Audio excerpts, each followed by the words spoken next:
vamos a tener a profesionales que trabajan en la industria, pero también en términos de edad va a haber estudiantes y va a haber pues ya personas con una carrera consolidada. Entonces, esa diversidad creo que es uno de los fuertes de un evento como este, particularmente cuando se hospeda en una institución de educación superior como es la UNAM, y esperamos que pues sea un éxito rotundo para que podamos organizar el siguiente.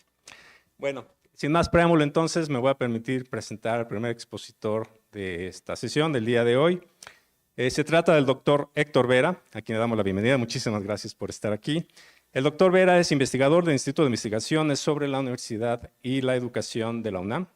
Es autor de libros, por ejemplo, Yardstick Nation, The Metric System in America, que se publicó precisamente este año, y un libro muy bonito que les recomiendo, que se llama A peso el kilo, Historia del Sistema Métrico en México, que fue publicado en 2007. Los dos, bueno, yo he leído el segundo, no he tenido todavía el gusto de leer el primero, pero habiendo leído el de A peso el kilo, se los recomiendo sin duda alguna. Y bueno, fue uno de los coordinadores del libro Metros, Lenguas y Mecates, Historia de los Sistemas de Medición en México, publicado en 2011. El día de hoy nos va a hablar de la Convención del Metro y la internacionalización del sistema métrico decimal. Muchísimas gracias por estar aquí. ¿Pueden que yo pueda pasar las diapositivas? ¿Sí? Perfecto. Le damos la bienvenida al doctor Vera. Muchas gracias. Estupendo. ¿Qué tal? Muchas gracias. Aprecio mucho la invitación. Es la primera vez que utilizo un artilugio de estos de micrófono de diadema, así es que espero no maldecir en voz baja y que no sea en voz baja.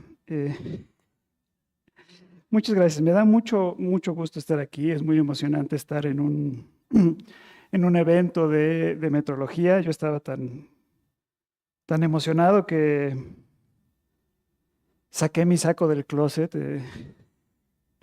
porque no todos los años se cumplen 150 años de la Convención del Metro y que haya gente interesada en hablar y escuchar y reflexionar al respecto. Así es que bueno, yo me he dedicado a la historia y la sociología de los sistemas de medición, que es un enfoque un poco distinto al que hacen los ingenieros o matemáticos que son profesionales de la medición. Yo observo a los profesionales de la medición interactuando con la gente que no es profesional, pero que les da dinero para hacer su trabajo o que son los receptores de su trabajo, como los consumidores o la gente de a pie.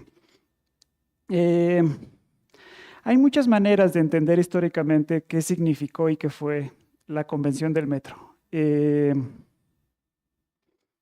Se podría ver desde un punto de vista político, ¿no? Todo lo que políticamente ha significado para los países adoptar el sistema métrico decimal y convencer a comerciantes y usuarios y funcionarios y demás de que es importante usarlo y cómo realmente forzarlo, primero educarlos y después forzarlos a utilizar el sistema. Se puede hacer desde un punto de vista de una historia económica, de todos los beneficios o problemas al respecto de cómo las medidas facilitan o entorpecen las interacciones económicas. Se puede ver desde un punto de vista social, que es cómo la gente de a pie tuvo que aprender el sistema métrico decimal y cómo lidió con eso, que es una historia muy interesante.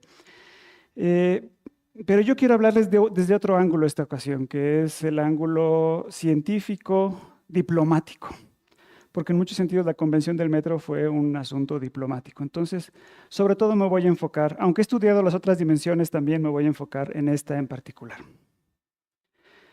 Entonces, como ustedes saben, el sistema métrico, como a mí me gusta seguirle llamando, aunque ahora se llama Sistema Internacional de Unidades, el SI o el SI, porque todo el mundo entiende qué es sistema métrico y casi nadie entiende qué es el Sistema Internacional de Unidades, salvo ustedes que son profesionales de esta área. Pero es muy curioso que este sistema en su nuevo nombre se llame internacional. ¿Qué significa eso? Porque un sistema de medidas no dice, el sistema métrico decía, mi unidad base es el metro, se autodescribía técnicamente como su característica.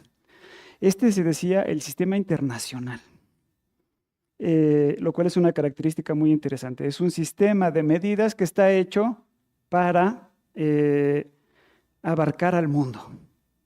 Y no sucedió que accidentalmente pasara eso, sino que desde sus inicios, el sistema métrico, en la Revolución Francesa, en la última década del siglo XVIII, ya estaba pensado así. Este es un timbre postal que celebraban en Francia el sistema métrico decimal, con este angelito ahí con un ábaco midiendo la cuarta parte del globo terráqueo, con el lema que ya venía desde el siglo XVIII, se le atribuye al marqués de Condorcet, ese gran sabio, filósofo y polímata, también era matemático, político y demás. Condorcet, para todos los tiempos, para todos los pueblos. Entonces, desde que se pensó el sistema métrico decimal, cuando nadie lo usaba más que 20 personas, que eran las 20 personas que lo habían inventado en la Academia de Ciencias de Francia, ya decían, esto va a ser para todos, para siempre y para todos. Vaya ambición. Las probabilidades de que no se cumpliera eran altísimas, como tantos programas y proyectos de la Revolución Francesa, que algunos pocos triunfaron y la mayoría fracasaron. Si hubiéramos estado en el siglo XVIII, hubiéramos dicho, wow, qué optimista, qué optimismo tan ingenuo. Sin embargo, casi le atinaron. Bueno, ¿qué era en ese momento el sistema métrico decimal? Y ahorita vamos a ir viendo cómo las transformaciones diplomáticas y políticas iban coincidiendo con las transformaciones técnicas. Bueno, la primera definición del metro, que es la unidad básica del sistema, así estuvo pensado desde el inicio. Vamos a hacer para longitud del metro, entonces hay que definir esa unidad. Después haremos de volumen, un volumen que sea de un cubo de 10 por 10 por 10, que será 1 litro, y el kilogramo, que será la unidad de masa, será la masa que contenga 1 litro de agua destilada en su temperatura de máxima densidad. Eso iba a ser el litro. Entonces, pero la base de todo era el metro. Entonces la pregunta es, ¿cómo hacemos un metro? Un metro que sea universal, un metro que cualquier persona pueda calcular. No queremos una medida francesa, queremos una medida universal.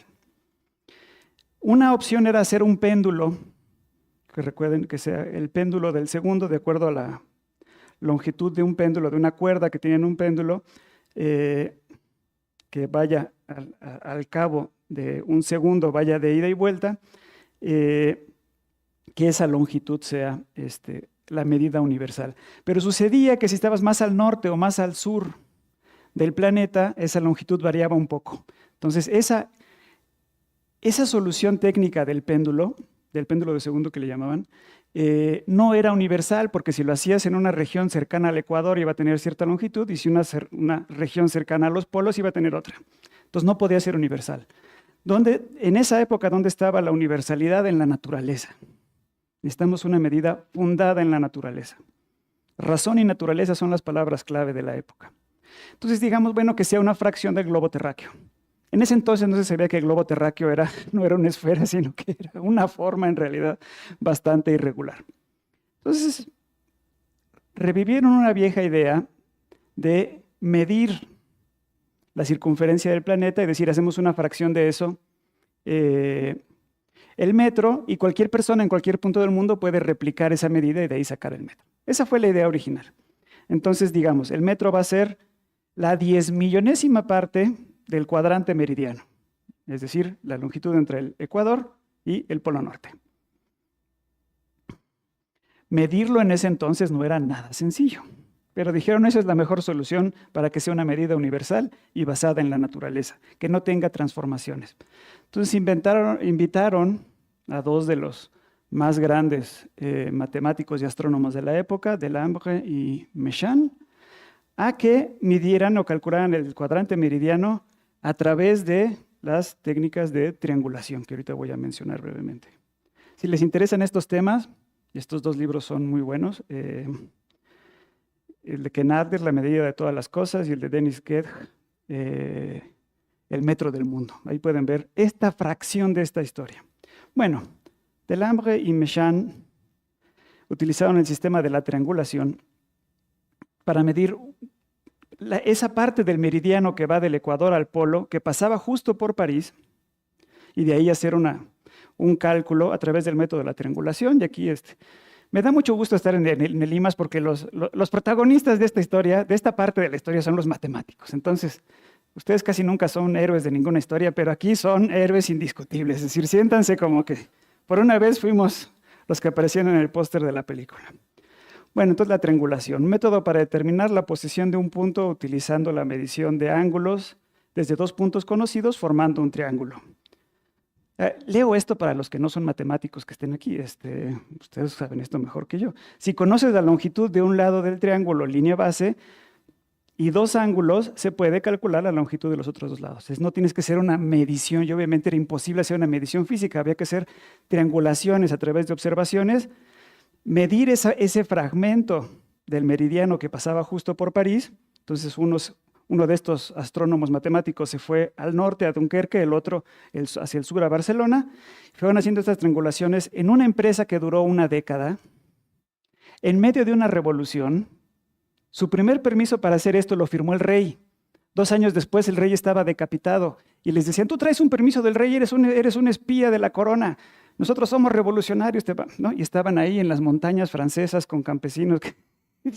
¿Qué es eso de medir el paralelo? ¿De qué estás hablando? O sea, si ustedes se sienten que México no apoya la ciencia porque no les dan los viáticos a tiempo o porque no tienen vales de gasolina, imagínense estos compañeros que estaban arriesgando el pellejo durante una década para medir el cochino meridiano.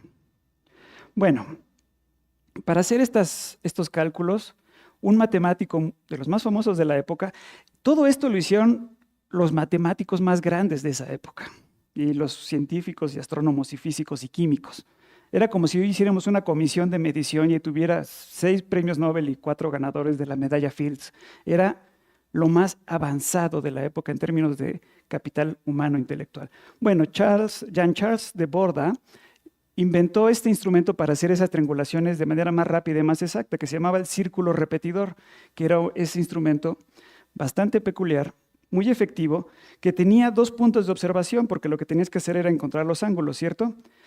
Y no solamente con una observación, sino observaciones repetidas, y luego sacar un promedio para que fuera lo más exacto posible. Nos estamos jugando las medidas universales más exactas del momento para todos los tiempos, para todos los pueblos. Bueno, este instrumento tenía 2 puntos de observación. Entonces ponías un punto, con el otro telescopio ponías el otro. Ahí abajo, allá había una forma que te medía los ángulos. Después de que medías bien, anotabas lo que te marcaba el instrumento y después invertías los telescopios. Lo hacías girar y con el segundo medías el primer objeto y viceversa con el otro, y te daba otra vez un ángulo. Y tenían que hacer eso para cada una de estas cosas decenas o cientos de veces y luego hacer los cálculos a mano. Vaya, no había ni calculadoras Hewlett Packard como la que utilizaba mi padre. Dejen ya calculadas, todo era a mano. Las tecnologías más avanzadas matemáticas eran el ábaco y el papel. Entonces estos cuates un poco eran reconocidos porque nunca les fallaban los cálculos, sobre todo Méchain. Decían, si lo calculó Méchain, estamos del otro lado, no tengo que revisarlo porque es súper pulcro en sus mediciones. Bueno, entonces ahí andaban con su círculo repetidor avanzando por el territorio francés.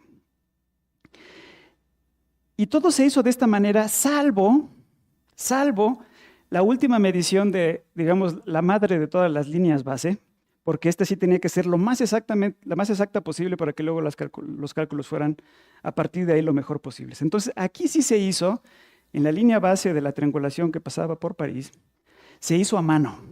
Esta no es una reproducción de la época, es una cosa que se hizo algunas décadas previas, pero era el mismo procedimiento. Y lo pongo aquí para que vean cómo lo hacían, cómo se medía esta última fracción, que además obviamente eran triángulos de muchos kilómetros, tenían que ser en puntos de visión de mucha distancia para poder acabar algún día. Pero esto se hizo a mano. Ahí estaban los grandes sabios franceses poniendo una regla. Miren, me puedo mover, qué maravilla con esto. Poniendo una regla en el piso, ya estamos aquí. Unas reglas que además hechas por los grandes instrumentistas científicos, de constructores de instrumentos, con los materiales que tuvieran la menor dilatación posible por la temperatura para que fuera lo más exacto. Ponían una barra y ahí van los otros a poner la barra en el otro punto, ¿no? Pum, que esté bien pegado, vamos a observar. Y así se hizo esa medición de lo que fue la línea más exactamente medida para después de ahí hacer los cálculos lo más precisos posibles. Invitado a esta sesión, esto no fue época, pero era parecido, invitado a esa sesión estuvo ni más ni menos que Alexander von Humboldt, tan conocido nosotros por sus estudios históricos sobre el reino de la Nueva España, pocos años antes de nuestra independencia nacional. Esta novela, que es muy bonita y también trata sobre matemáticos, sobre Gauss y sobre Friedrich Gauss y sobre Humboldt. Esta es una romantización de lo que pasó. Este no es un documento histórico, es una novela histórica muy bonita, se las recomiendo. Pero lo que describe Kellman, lo que se imagina Kellman de la época, aunque no es fidedigno, palabra por palabra, parece capturar el espíritu del momento. Humboldt estuvo presente cuando ya venía camino a las Américas. Humboldt se detuvo en París y justo le tocó ver eso, imagínense. Estuvo presente cuando, bajo una llovizna, se midió sobre la hierba pisoteada de las afueras de la ciudad el último segmento del meridiano que unía París con el polo.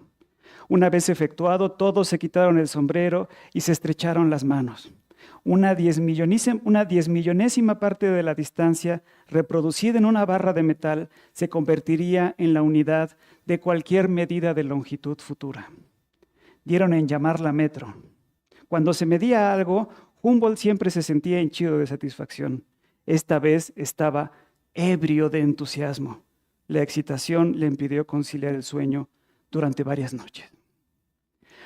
¿Por qué citamos a Humboldt aquí? Bueno, Humboldt, como les digo, le tocó ver esto, conocía a todos los sabios que inventaron el sistema métrico decimal y justo venía hacia las Américas. Las élites científicas son élites muy internacionales desde esta época y viajan mucho. Entonces, esa fue, antes de la diplomacia y antes de la economía y antes de la tecnología, fueron los grupos de las élites de sabios viajando por el mundo, contactándose con las élites de sabios locales, los primeros que empezaron a difundir, al menos entre este grupo minúsculo, en realidad es una partícula poblacional de los sabios matemáticos del mundo, cómo se fue difundiendo inicialmente el sistema métrico decimal. Después de que se hizo esta medición y que Delambre y Méchain hicieron todos sus cálculos, hubo, quizá esto les va a sorprender, la primer convención científica internacional de la historia, que fue una convención de sabios europeos para revisar los cálculos de Méchain y Delambre y verificar que todo estaba de acuerdo y que en esta convención internacional el sistema métrico no fuera solamente francés, sino que fuera un sistema aprobado por muchas naciones. Esta convención de 1799 tuvo muchas consecuencias porque invitaron a Thomas Jefferson de Estados Unidos e inventaron a la Academia de Ciencias de Inglaterra. Como empezaba a haber muchas tensiones políticas entre Inglaterra y Francia, Inglaterra no fue, Thomas Jefferson tampoco pudo ir, y eso empezó a abrir la distancia que se abriría durante casi 2 siglos entre el sistema inglés o imperial de unidades y el sistema métrico decimal. Pero sí fueron científicos de la República Bátava, de la República Cisalpina, Dinamarca, República Helvética o Suiza, Lijur, Cerdeña, España, Toscana, etc. Varios sabios de varios lugares. Los representantes de España, como Gabriel Ciscar, después escribieron los primeros tratados sobre el sistema métrico decimal en español, que muy pronto llegaron a Nueva España. Entonces, también de esta convención empezó a salir literatura técnica sobre el sistema métrico decimal, ya desde este momento. Y se hizo el primer patrón. Imagínense, todo este choro de la 10.000.000ª parte del planeta para que sea universal y vamos a medir y calcular y no sé qué. Fue un cálculo, por lo demás, increíblemente preciso. Creo que si lo volviéramos a medir ahora, la variación sería de 2 milímetros por kilómetro. O sea, el trabajo que hicieron fue descomunalmente fantástico. Bueno, era imposible andar haciendo estas faenas de una década cada vez que hiciera falta decir que era un metro. Entonces, toda esa idea quedó materializada en una barra de platino, porque era el metal que tenía menos corrosión en esa época. Y se le conoció como el metro de los archivos. Entonces, todas aquellas concepciones filosóficas sobre la naturaleza, la universalidad, la inmutabilidad, la razón, etcétera, quedaron materializadas en esa barra. Y ese era el patrón internacional en este momento, el metro de los archivos, 1799. A partir de aquí inició la carrera alocada y descomunal del sistema métrico por el mundo. Un año después de esto, Francia era el primer y único país que había adoptado el sistema métrico decimal. Les voy a ir mostrando una visión a vuelo de pájaro de cómo fue sucediendo esto.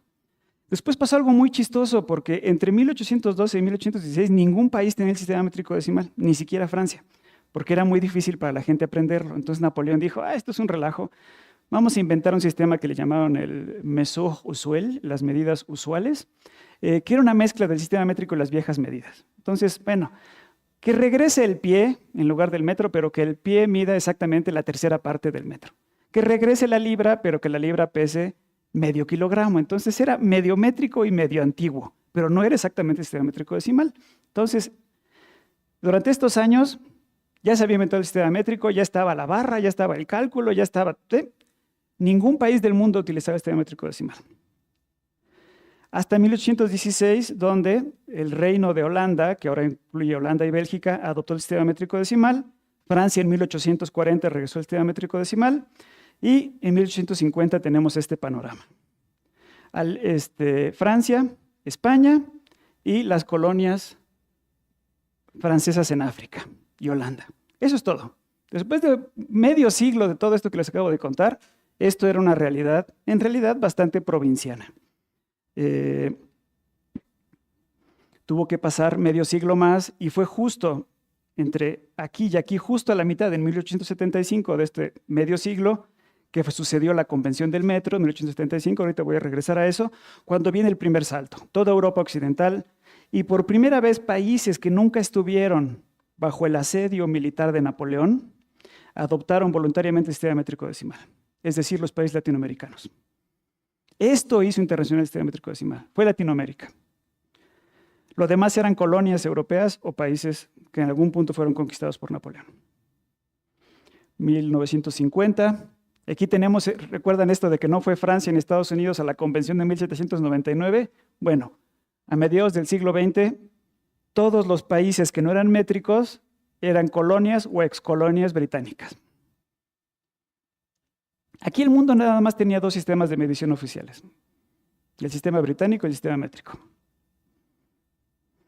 El año 2000 y el cuarto de siglo que ha pasado del año 2000 hasta este momento, donde solamente faltan 5 países de adoptar el sistema. Estados Unidos, Liberia, Micronesia, Palau y Marshall Island, que son tan pequeños que ni siquiera son puntos en el mapa, por eso hay que poner un circulito ahí en las islas del Pacífico. Esta es nuestra realidad. Esto fue, vaya, esto no es ni todos los tiempos ni todos los pueblos, pero casi.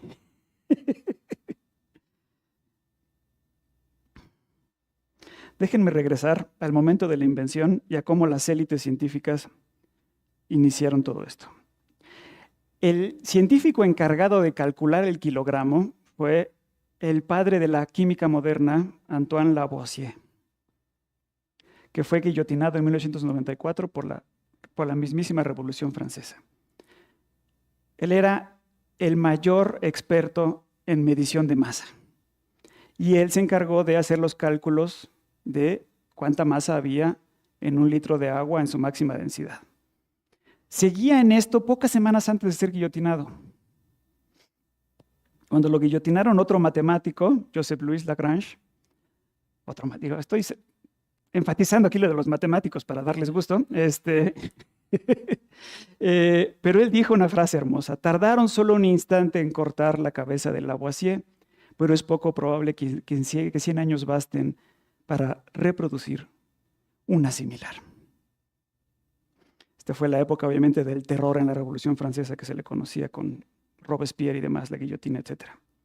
Bueno, ¿por qué menciono esto? Ya les dije que Humboldt estuvo en ese momento crucial de los cálculos y de ahí se vino hacia las Américas y pasó por Nueva España.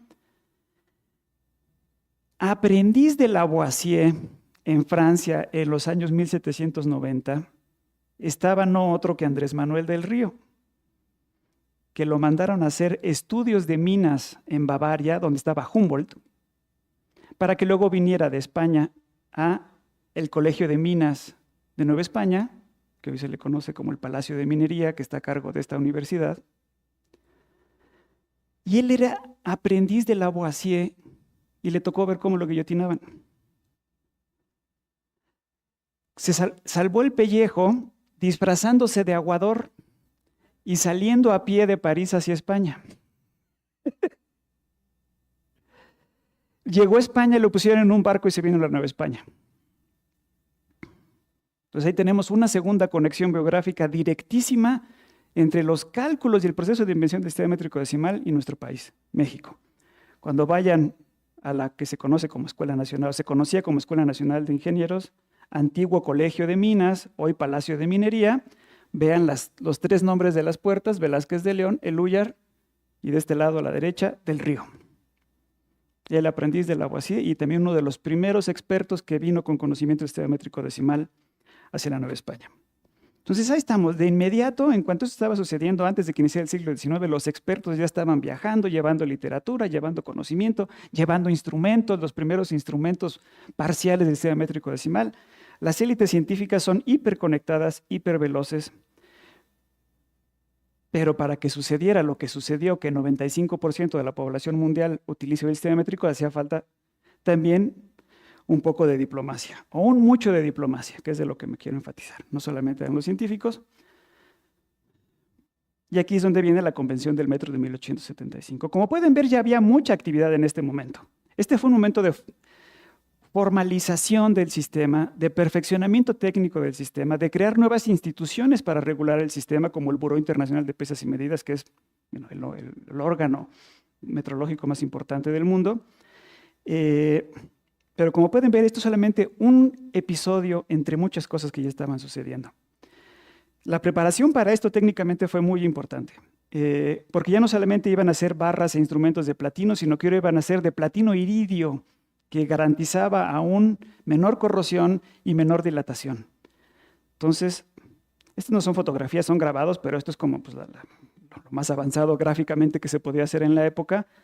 Y salí en las revistas del momento. El presidente de la República Francesa acudió a los talleres del Conservatorio Nacional de Artes y Oficios en París en 1874 para ver cómo se estaba haciendo esta fundición del platino con el iridio para tener la materia prima para hacer las barras de metro y los cilindros de kilogramo.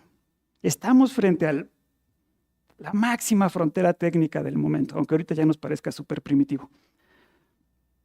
Entonces, todo esto se preparó para esa convención de 1875 sobre la Convención del Metro. Ya estamos en un momento donde no existía esta globalización como la de ahora, donde todo es instantáneo, pero ya había una conexión muy veloz entre todas las partes del mundo. Al mismo tiempo que se estaba haciendo la Convención del Metro, había otras convenciones que también siguen hasta el momento. La Unión Telegráfica Internacional, que sigue existiendo, que ahora se llama Unión Internacional de Telecomunicaciones, pero esta es la época cómo estaba unida telegráficamente con todas estas líneas. Como dicen de broma, miren esas líneas que pasan por el Atlántico de Inglaterra hacia el norte de América. Podían mandar telégrafos pasando por el piso de todo el océano Atlántico. Y hoy no podemos lograr que nuestros módems pasen 2 paredes de los cuartos. Este era un mundo ampliamente interconectado. El telégrafo, se creó la Unión Postal Internacional, que sigue existiendo, la Organización Meteorológica Internacional. Este era un mundo ampliamente interconectado ya desde este momento. Ahora bien, esta era la diplomacia técnica, pero hacía falta una diplomacia política para darle músculo a todo esto. Y aquí es donde tenemos que combinar la Convención del Metro con algunos tratados internacionales de otra naturaleza. Ustedes pueden leer casi cualquier historia del sistema métrico decimal, quizás salvo las que yo he intentado escribir, y casi nunca van a hablar de esta convención, pero para mí es importantísima, tan importante para América como fue el Tratado del Metro. La primera conferencia internacional de Estados americanos en Washington, 1889-1890, la primera vez que Washington DC tuvo una convención internacional de múltiples países, así como se hizo la primera conferencia científica en París en 1899, esta fue la primera congregación internacional diplomática en Washington, y que dijeron, bueno, tenemos que unir económicamente a todo el continente. Necesitamos tratados de derechos de autor, de propiedad intelectual, de aduanas, de una carretera panamericana, toda una serie de cosas. Y necesitamos uniformidad metrológica en todo el continente. En Washington, el representante de México era Matías Romero, que tiene su calle ahí en la Colonia del Valle, por ejemplo, ¿no? Que era ministro de Relaciones Exteriores en el Porfiriato. Y él estuvo en esa comisión de pesos y medidas y fue de los que dijo, sí necesitamos el sistema métrico decimal. Entonces sacaron un acuerdo internacional, no obligatorio para los países firmantes, pero sí un acuerdo, digamos una recomendación, que todos los países del continente adopten el sistema métrico decimal. Y que quienes ya lo adoptaron, pero todavía no lo ponen en práctica, que ya lo empiecen a poner en práctica. Esta era la mayoría de los casos, porque como en México había leyes desde 1857, pero esa ley estaba dormida. Cada vez que iba a entrar en acción la ley que decía que únicamente eran legales metro, litro y kilogramo, y todas las otras medidas eran ilegales, decía, no estamos preparados, que se aplace 5 años, que se aplace 2 años, bueno, otra vez otros 5 años, y así nos fuimos hasta 1896. 1896, que ese fue el momento de cuando muchos países latinoamericanos pasaron de la palabra a la acción. Estos son los años de Sudamérica en que se adoptó legalmente, pero no en la práctica, el sistema métrico decimal. Como pueden ver, casi todos estos son años previos a la Convención del Metro y previos a la Conferencia Internacional de Estados Americanos. 1862, Colombia, que fue el primer país internacional fuera de Europa en adoptar el sistema métrico decimal, 1853, 1857, etcétera, etcétera, etcétera. No fue la Convención del Metro, sino la Convención de Estados Americanos la que dijo, ok, vamos a unificar económicamente bajo una política de liberalismo económico al continente. Ya tenemos las leyes, ahora hay que ponerlas en práctica. Eso incluía hacer efectivas las leyes, que fue lo que muchos países empezaron a hacer, no por la Convención del Metro, sino por la Convención de Washington. Y cuando los gobiernos abrieron la cartera y dijeron, ok, vamos a comprar la máxima tecnología metrológica del momento, que eran los estándares que se habían hecho con ese platino irradiado, que se habían hecho en la Convención del Metro con el Buró Internacional. Entonces México se hizo una lotería entre los países que se iban adheriendo a la convención y pagando sus cuotas y demás, que eran cuotas bastante altas, no era cualquier cosa, y en 1895 México recibió el metro 25 y el kilogramo 21, que fueron los estándares nacionales de longitud y masa uno hasta bien entrado el siglo XX y otro hasta principios del siglo XXI. Ahí está el certificado, todavía llenado a mano, estamos en esa época todavía, y ahí está la barra del metro con esa forma característica de cruz, y bajo 3 copas de cristal, para que no le caiga ni una micropartícula de polvo y arruine todos los cálculos. El año pasado hago un paréntesis, el año pasado estuve en el Centro de Metrología Español, y me decía el director, nos decía varios que estábamos ahí, ese ya no es el estándar, como saben, con la reforma recientemente, ya ese cilindro ya no es el prototipo internacional de masa, pero se sigue utilizando como punto de referencia, que lo mandaron a mantenimiento a una compañía hiperespecializada en Europa y que se lo regresaron rayado. Rayado. 1 siglo y medio de... Nadie puede tocar con la piel esa cosa. Tienen que usar guantes y 3 copas de cristal y ponerlo en cajas fuertes. Se los regresaron rayado, imagínense, qué locura. Bueno, México pagó. Vamos a abrir la cartera, vamos a incorporarnos a lo que llamaban entonces el mundo civilizado, el concierto de las naciones civilizadas. Y pues fiesta nacional. Bueno, no fiesta nacional, estoy exagerando, pero fiesta de los sabios, ¿no? De esa micropartícula que son los sabios del mundo. Ahí está, ceremonia con el secretario de Fomento en las oficinas de la Oficina de Pesos y Medidas, que estaba en el centro histórico. Todavía se puede ver ese edificio muy bonito, con una fachada que todavía dice Pesos y Medidas, muy bonita. Ahí está sentado con cara de mafioso, con esos lentes oscuros, Manuel Fernández Leal, secretario de Fomento, que tiene su calle en Coyoacán, una calle de las más bonitas en el centro de Coyoacán.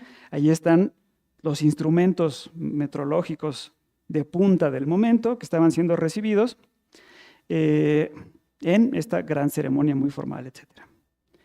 Déjenme llamar la atención sobre 2 momentos de esta foto.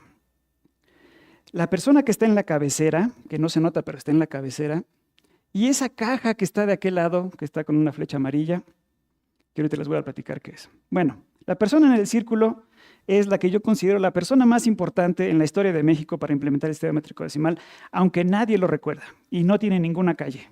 Le dieron su calle Matías Romero, le dieron su calle Fernández Leal, pero al pobre ingeniero geógrafo Ezequiel Pérez nadie se acuerda de él.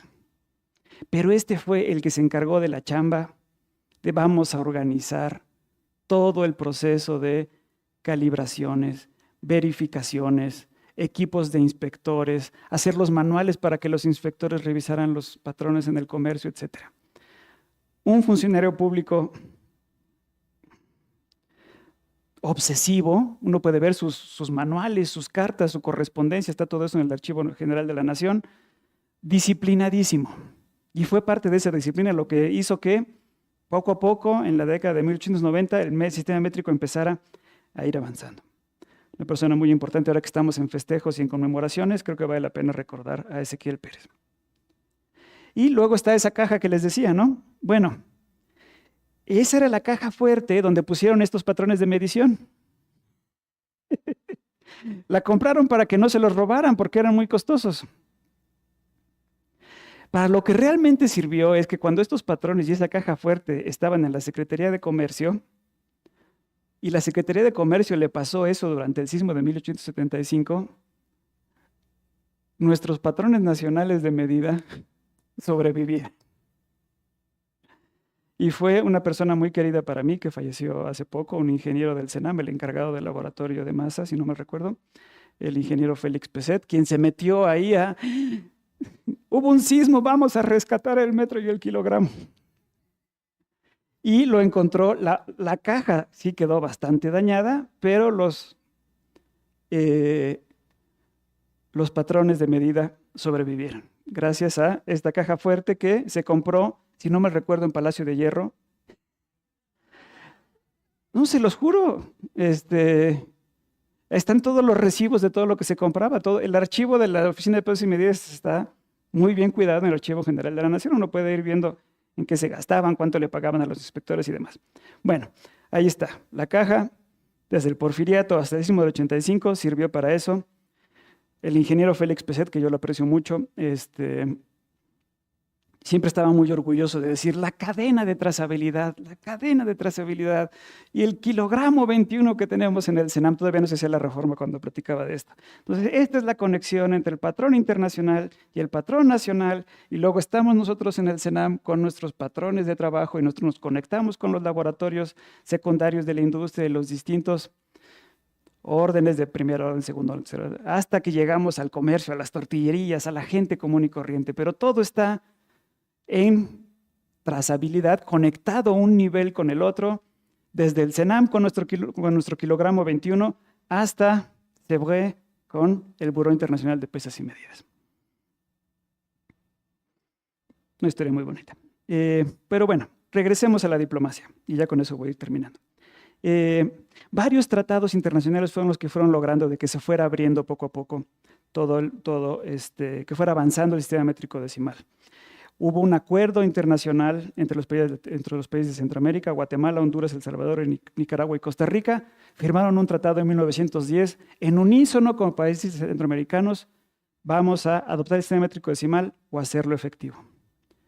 1867, Kenia, Uganda y Tanzania firmaron un tratado que, por cierto, es el único tratado internacional cuyo único propósito es que los firmantes pasen justo en ese momento al sistema métrico decimal.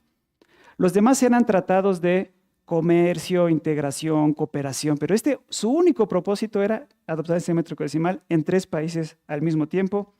Lo festejaron después, lo conmemoraron con estas muy bonitas sellos postales, donde están los nombres de Kenia, Tanzania y Uganda, y mediciones de longitud, las famosas triangulaciones, que bueno, pues es ¿no? La leyenda, ¿no? De sus grandes momentos, los teodolitos, etcétera, la masa y el volumen.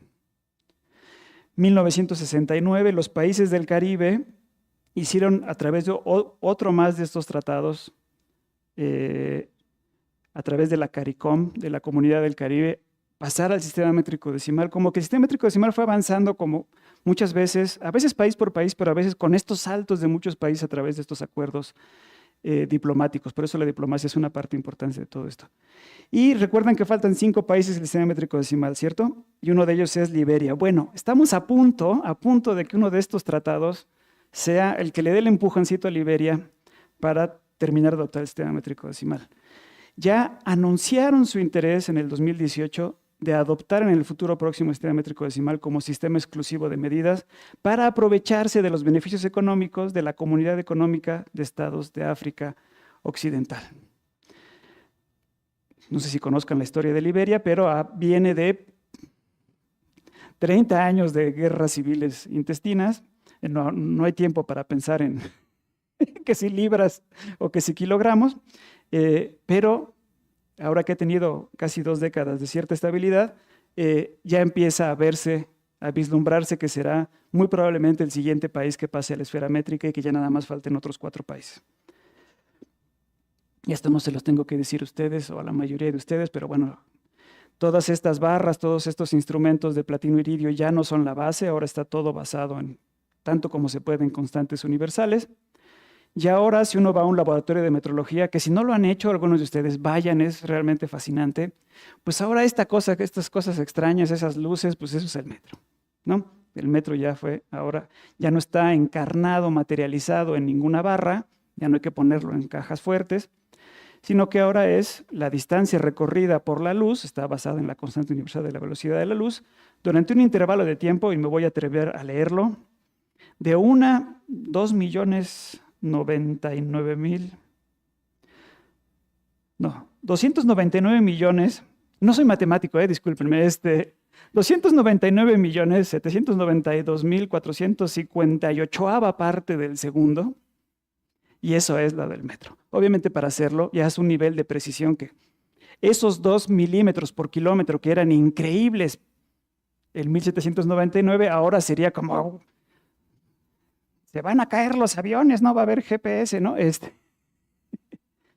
Ahora ya obviamente la incertidumbre permitida y lograda pues es mucho menor.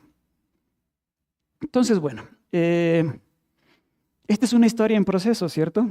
Sigue avanzando el sistema métrico decimal, sigue avanzando en sus usos, en sus perfecciones, y es una historia que requiere ser constantemente reactualizada.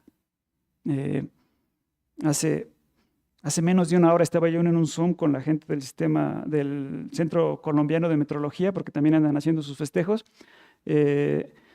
y me decían, ay, es que aquí seguimos utilizando los galones para la gasolina, estamos muy mal, ¿cómo le vamos a hacer? Denos algunas recomendaciones. Les digo, miren, aquí en México Pinturas Comex tiene una campaña que se llama Regalón Regalitro, que si compras un galón de pintura te regalan 1 litro. Entonces, aquí también estamos con muchas mezclas.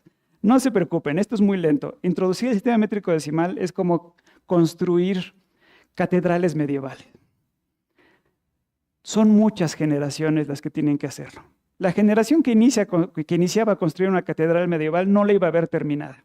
Tienen que pasar 2, 3, 4, 5 generaciones. Así es implementar y mantener en el uso adecuadamente un sistema de medición. Entonces, dado que ustedes se dedican a eso, pues muchas gracias y les doy las gracias por la invitación.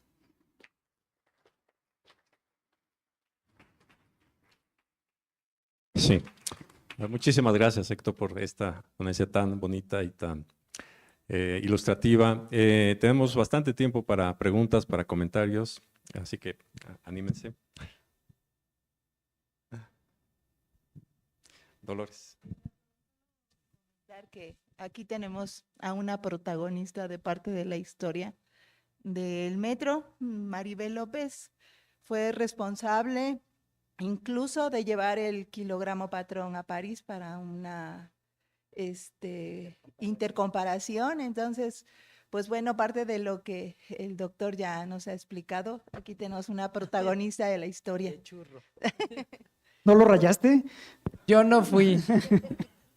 Me tocó ser jefa del Sistema Nacional de Calibración en aquel entonces, trabajar bajo la autoridad del Félix Peset, y nos tocó entrar al edificio a la licenciada Consuelo Saiza Félix y a mí, porque era mi edificio donde estaba la caja fuerte con los patrones, a sacarlos para transportarlos a Tecamachalco, donde pusimos el primer laboratorio de metrología, que luego fue el que llevamos al Cinvestav, y nos tocó poner la primera piedra del CENAM.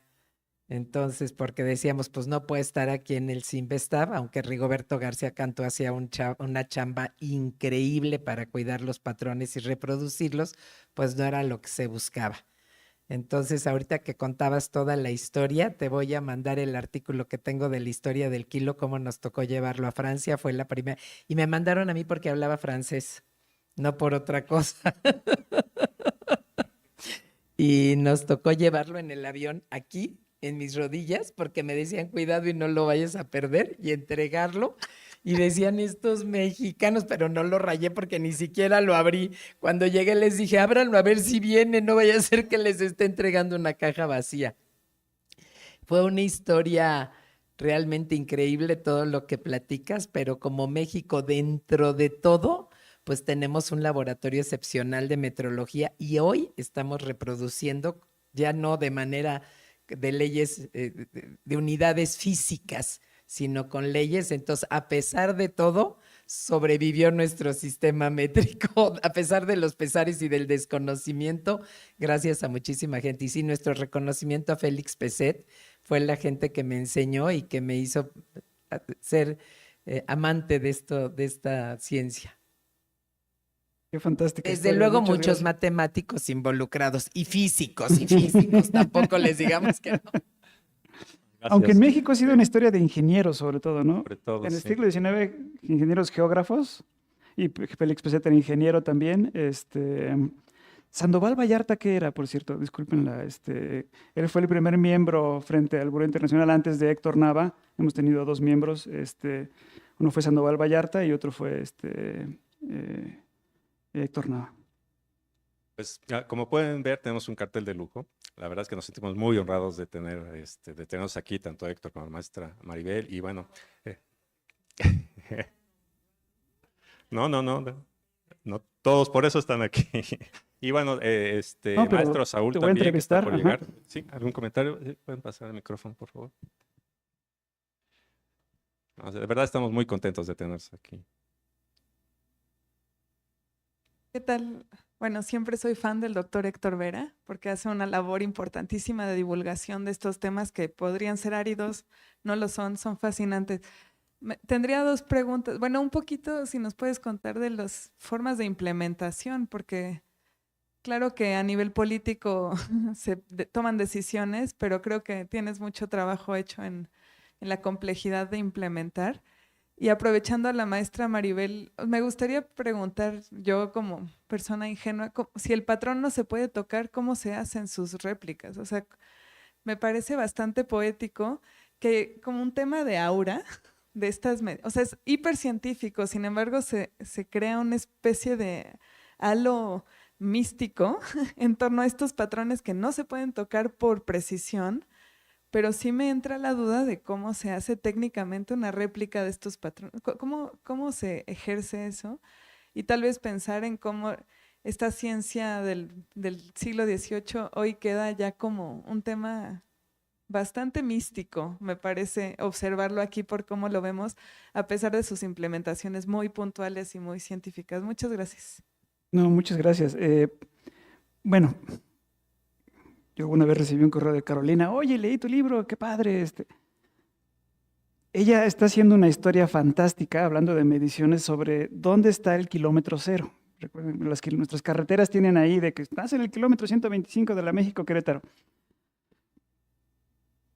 Esperemos que pronto inviten a Carolina, que está haciendo sus investigaciones.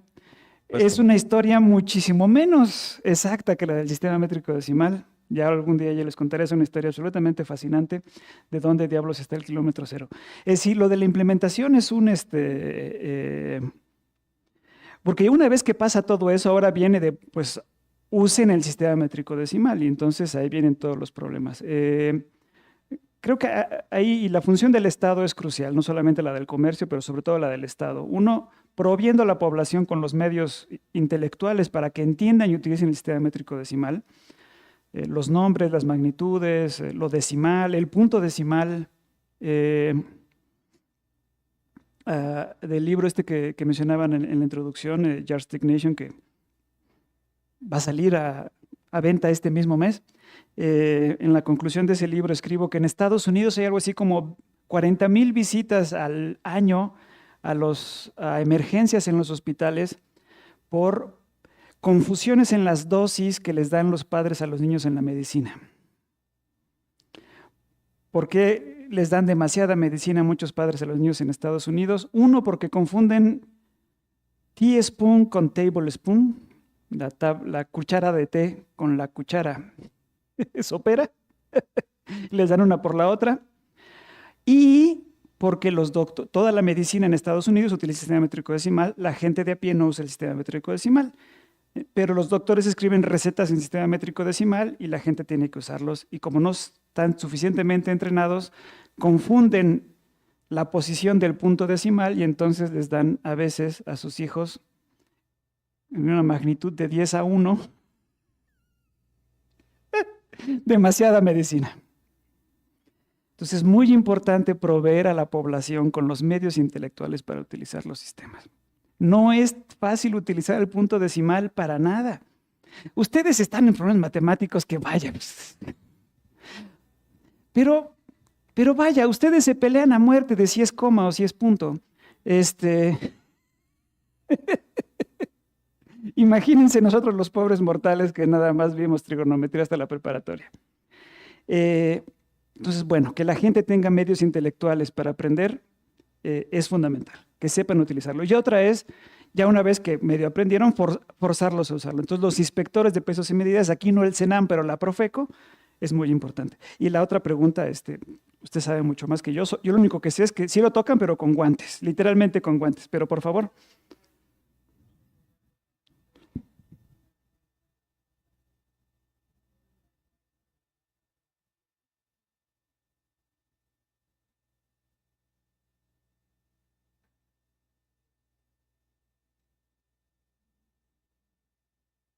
Con la mano lo podemos contaminar, incluso se puede erosionar, dejas ahí aceite, dejas ahí células muertas, dejas ahí todos los contaminantes que traen. Hay unas pinzas especiales y se usan guantes de algodón. O sea, sí se manipula porque es una unidad física que cuando se sigue usando, ¿eh? O sea, vas al CENAM y siguen usando el prototipo 21 y siguen usando todos los patrones que tienen de referencia. Toda la parte ya nueva la tienen para el cuidado del kilogramo 21 y para la referencia, pero siguen usando mucho el kilogramo 21. Son pinzas, son guantes de algodón y es todo un estudio de manipulación. Incluso lo tienen que limpiar y dar mantenimiento. Entonces sí se toca, pero no lo puedes llegar y tocar así como un instrumento normal. Sí, claro, lo hacen, tienen unos procedimientos, incluso donde lo guardan, tiene que estar en un lugar especial, en un búnker, bajo el suelo, por las vibraciones, por muchas cosas. ¿No has ido al CENAM? Te invitamos. ¿Vamos a ir él? Perdón, el comercial. Tenemos un grupo de mujeres del Sistema de Infraestructura de la Calidad, música, mujeres del Sistema de Infraestructura de la Calidad, y hacemos muchas visitas y vamos al Centro Nacional de Metrología, si no me equivoco, en julio 17, donde las mujeres del CENAM van a capacitar a las mujeres del Sistema de Infraestructura de la Calidad. No por discriminar a los hombres, sino porque estamos buscando mayor desarrollo en las mujeres. Es toda una historia que luego les cuento. Entonces te invitamos, Carolina, nos encantará que nos acompañes y que conozcas a tus colegas metrólogas. Sí. Y ahí vas a ver el metro patrón 21 con tus ojos y vas a ver cómo lo pueden manipular. Te van a explicar las expertas.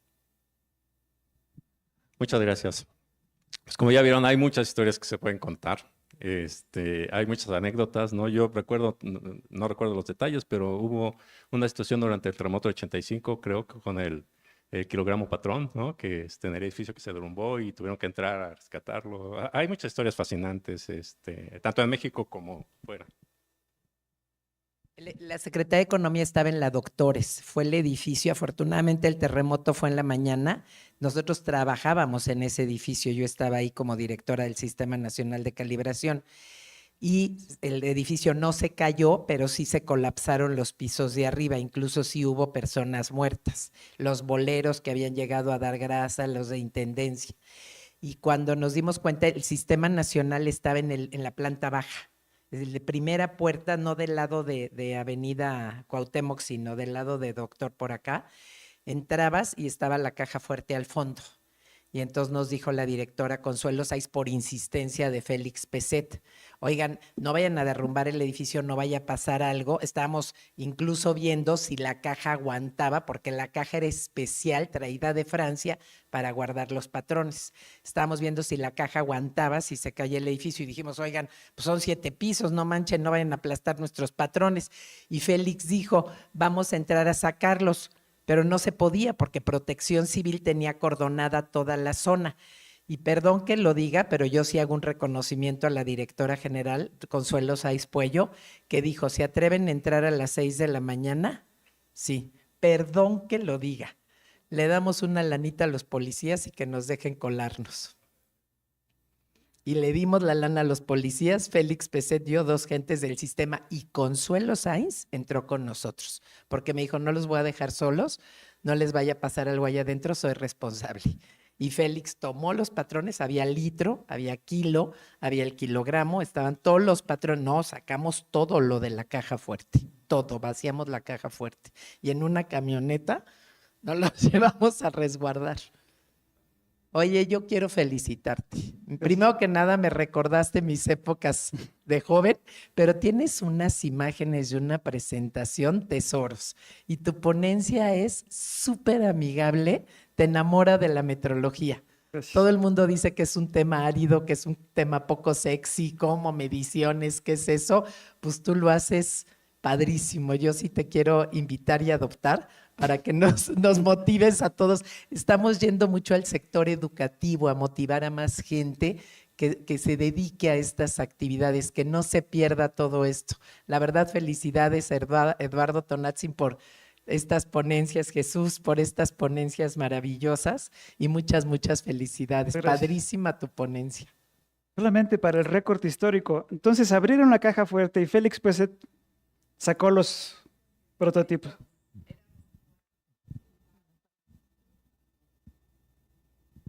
Había litros, había varios patrones Sí, sí, sí. adentro de la caja. Es una caja fuerte, es una Yo caja pensé que habían fuerte sacado como la así. caja, pero claro, es mucho No, más no, inteligente no. abrir. Chun, chun, chun. No, la caja salió mucho después, antes de que ya tiraran el edificio, ya se sacó cuando nos permitieron entrar, que vieron, ya llegó el director de obra a ver que el edificio se podía entrar a sacar expedientes, a sacar todo y trasladarnos a Tecamachalco. Tecamachalco era Patrimonio y Fomento Industrial, ¿no? Entonces nos fuimos allá y allá montamos el primer laboratorio. Perdón, ¿y cuando abrieron la caja y sacaron los patrones, hicieron todo esto de los guantes o ahí sí se llenó de células muertas? No, ¿o lo qué que pasó? pasa es que los patrones estaban en su campana y su caja, o sea, el kilo no estaba depositado así. Perfecto, perfecto. El kilo siempre está en una campana, que sacaste ahí una foto, que son 3 cúpulas, y luego además tiene una cajita de madera propia, con felpa, o sea, con material especial para meter el kilo ahí y poder transportarlo. Entonces no lo agarramos así, todo venía empacado y así se guardaba en la caja fuerte. Decíamos los tesoritos de Consuelo, los tesoritos de Félix, decíamos, oye, hay que ir a ver tus tesoritos y tus tesoritos, porque era la caja fuerte. Y incluso en la caja fuerte estaba el certificado impreso. Estaba todo, entonces vaciamos la caja fuerte, pero tampoco fue una gente, fuimos como 4 gentes porque andábamos así, con el litro, ese sí no tenía cubierta, ese sí era, andábamos así con el litro y Félix agarró inmediatamente su kilo. El Metro Patrón tiene una caja donde lo teníamos adentro de la caja. Estupendo, muchas gracias. Muchísimas gracias. Estamos ya sobre el tiempo, entonces les pido una vez más me acompañen agradeciendo al doctor Héctor Vera por su presentación. Muchas gracias. Y le hacemos entrega de un reconocimiento y un pequeño presente. Muchas gracias.